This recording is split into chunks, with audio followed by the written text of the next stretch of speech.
Hello, नमस्कार, आदाब। कैसे हैं सभी? पेपर खत्म हुआ तब से लेकर अब तक का कुछ 2-4 दिन का रेस्ट लिया और आज फिर से हाजिर हैं आपके सामने। अभी सभी स्टूडेंट्स व्यस्त हैं एनालिसिस में, उसके एनालिटिकल जो है वो देखते हुए कि विश्लेषण में उसके पूरा का पूरा उसको देखते हुए कि कितनी कट ऑफ जाएगी, उसको जज करने में, क्वेश्चंस को देखने में, चर्चा करने में, डिस्कशन करने में हमारा जो है वो समय बड़ा निकलता जा रहा है अच्छे से। और इसमें मजा भी आता है, इसमें कोई दौरा नहीं है।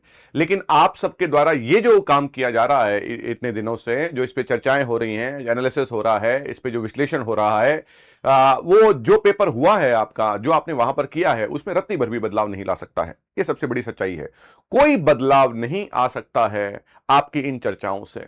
तो अब हमें क्या करना चाहिए? आज का वीडियो इस पर है कि अब पेपर खत्म हो गया है, अब हमें क्या करना चाहिए। सिंपल और सीधी और ऑब्जेक्टिव बात है, ये मेरा निजी विचार नहीं है।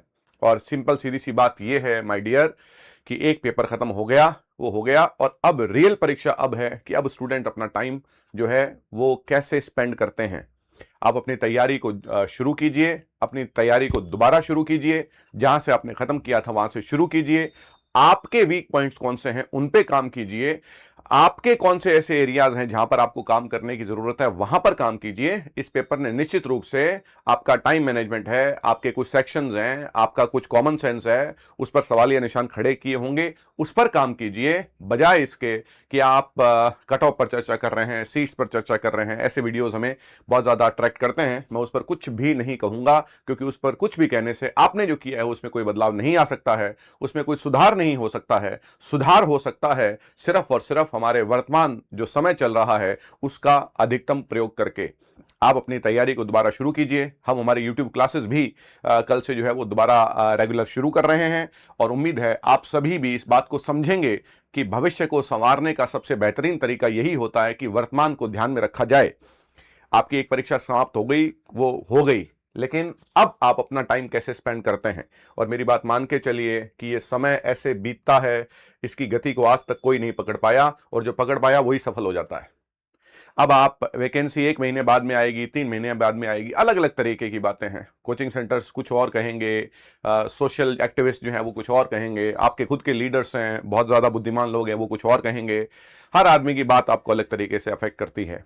मेरा ये मानना है कि उन सबको सुने बिना तैयारी, वैकेंसी चाहे 2 महीने बाद में आए या 3 महीने बाद में आए या 6 महीने बाद में आए, ये समय आपका वेस्ट होगा निश्चित रूप से, क्योंकि आप उस इंटेंसिटी से तैयारी ही नहीं करेंगे। आपके मन में एक डाउट है, आपके मन में एक संशय, हटा दीजिए उस संशय को, हटा दीजिए उस डाउट को, हटा दीजिए सारे प्रश्न चिन्ह को, और ऐसे एक फ्रेश और ताजा तरीके से अपनी तैयारी को शुरू करें। यही सबसे ज्यादा जरूरत है आपकी, यही आपके भविष्य को बदल सकती है। अन्यथा ऐसी कोई भी बात नहीं है जिससे आपने जो किया है उसमें सुधार हो सके। आगे वाले काम में तो सुधार हो सकता है। तो मेरी आप सभी से रिक्वेस्ट ये है कि अपनी तैयारी को जारी रखें, अपनी तैयारी को पॉजिटिविटी से, अपनी तैयारी को एक सकारात्मक रवैये से जारी रखें, बिल्कुल ताजा, बिल्कुल फ्रेश, ऐसे जैसे कभी आपने कभी तैयारी की नहीं हो।